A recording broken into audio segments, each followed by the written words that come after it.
Sheriff Jim Neal recently asked for a court order granting immunity to anyone willing to surrender heroin to law enforcement. So once again, we see how his lack of insight into this problem has led him to seek a solution that is more about his re-election than achieving results. To begin with, the fight against heroin is a collaborative effort among many organizations.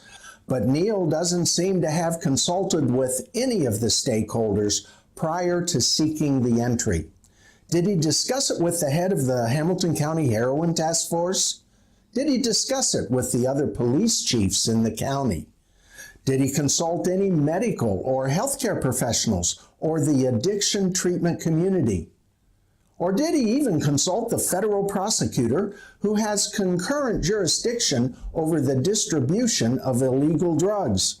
It's my understanding he did not.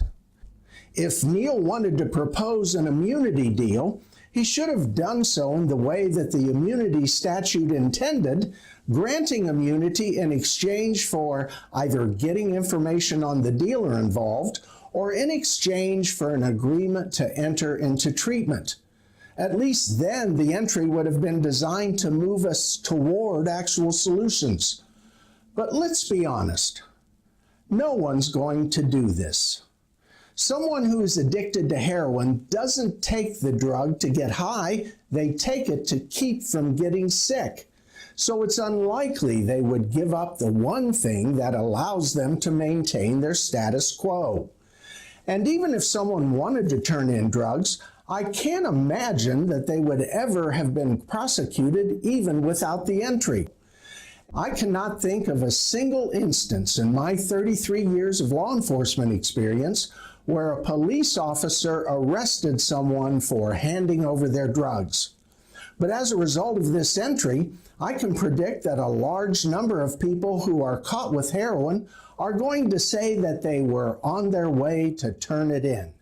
And what's a police officer or deputy in the field supposed to do when this entry has all but decriminalized possession? Now, you might think that it doesn't matter because the entry really doesn't cost anything and we can feel like we're doing something about the problem. But sometimes doing what's ineffective is worse than doing nothing at all. False solutions make us feel like we're making progress when we're not. That complacency can slow us in the drive to find actual, meaningful solutions. And quite frankly, the time for showpieces and grandstanding has run out. Hamilton County needs real solutions and can no longer afford to have a sheriff who lacks a fundamental understanding of the largest problem we face today. It's time for new leadership in the fight against heroin. Gary Lee for Hamilton County Sheriff. Thank you.